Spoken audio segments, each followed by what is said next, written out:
बिस्मिल्लाहिर्रहमानिर्रहीम। अस्सलाम वालेकुम जी खुशमदीद दोस्तों, मैं हूँ आपका अपना भाई जाहिद हसन और आप देख रहे हैं मेरा YouTube channel Zahid Chandio vlog. दोस्तों, काले तितर की सर्दी के खुराक के बारे में, या जो पट्टे हैं जो यानी कि नए पहले साल के पट्टे हैं या जो अभी कुरीज पे नहीं लगे, तो उनके लिए मस्ती की खुराक बता दें। कोई दोस्त अहबाब पूछ रहे थे कि यार मौसम चेंज हो गया तो जो पट्टे हैं या कोई बड़े तितर हैं उनके लिए हमें कोई सर्दी की खुराक बता दें। तो आज इस तरह का नुस्खा लेके आप तमाम दोस्तों भाइयों की खिदमत में हाजिर हुआ हूँ। इंशाल्लाह ये वाला नुस्खा आपके लिए बहुत ही फ़ायदेमंद साबित होगा। आप अपने परिंदे को दें।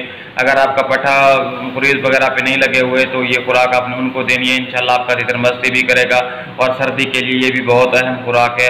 तो वीडियो शुरू करने से पहले आप तमाम दोस्तों भाइयों से रिक्वेस्ट है कि जिन भाइयों ने अभी तक हमारे चैनल को सब्सक्राइब नहीं किया तो फर्स्ट ऑफ ऑल हमारे चैनल को सब्सक्राइब कर लें, ताकि इस तरह की जो भी मालूमाती वीडियो है आप तमाम दोस्तों तक पहुँचती रहे। दोस्तों, नुस्खे में सिर्फ 3-4 चीज़ें हैं जो आपने नोट कर लेनी है ताकि कोई चीज़ रह ना जाए और खुराक जो हम दे रहे हैं वो उसका हमें रिजल्ट भी मिले। दोस्तों, सबसे पहले आपने क्या करना है कि अगर सुबह सुबह उठ के ना 2 बादाम आपने भिगो देनी है, उसके साथ आपने आधा पिस्ता और थोड़े से 4 मगज, ये आप सारी चीज़ें भिगो के रख दें।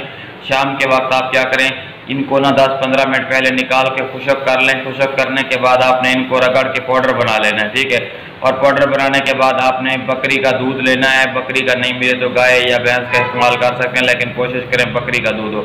जब इसका आप पाउडर बनाएंगे तो उसके ऊपर ना आपने थोड़ा थोड़ा 2-3 कतरे जब दूध मिक्स करेंगे तो ये गोली टाइप बन जाएगा। तो आपने इसको गोलियां बना के थोड़ी साइड पे रख देना है। इसके अलावा दोस्तों, गंदम का जो आटा होता है उसको आपने क्या करना है, हल्की आंच पे तवे के ऊपर रख के थोड़ा सा ब्राउन कर लेना है, ठीक है। उसमें आपने क्या करना है, उस आटे को साइड पे रख के आपने क्या करना है, ये सफ़ेद भूरे चने मिलते हैं उनका पाउडर कर लेना है और इनको भी मिक्स करके आपने क्या करना है, दूध बाजो बादाम वाले में मिक्स करके 10-15 मिनट के लिए रख देना है। और रात के वक्त आप अपने परिंदे को जब बंद करते हैं उस वक्त ये दें। 5-6 गोलियां बनेगी, आप अपने परिंदे को डेली बेसिस पे दें। ये पट्ठों के लिए बहुत ही मुफीद है। जो पट्ठे में कुरीज पे नहीं लगे तो उनको दें, इंशाल्लाह वो मस्ती भी करेंगे, बुलाई भी करेंगे। इसके अलावा अगर आपका परिंदा कुरीज पे लगा हुआ तो आप ये खुराक उनको ना दें। ये सर्दियों के लिए बहुत ही मुफीद खुराक है। तो इस तरह की मज़ीद मालूमाती वीडियो लेके, सर्दियों की खुराकें वगैरह लेके आपके लिए खिदमत में हाजिर होता रहूँगा और भी मज़ीद मालूमाती वीडियो लेके आता रहता हूँ। तो आपका हक बनता है कि यार आप हमारी सपोर्ट करें। तो जिन भाइयों ने अभी तक हमारे चैनल को सब्सक्राइब नहीं किया तो उनसे रिक्वेस्ट है कि यार वो प्लीज़ हमारे चैनल को सब्सक्राइब कर दें, ताकि मैं जो भी मालूमाती वीडियो बनाऊँ आप तमाम दोस्तों तक पहुँचती रहे। तो अपने दुआओं में याद रखना। वस्सलाम।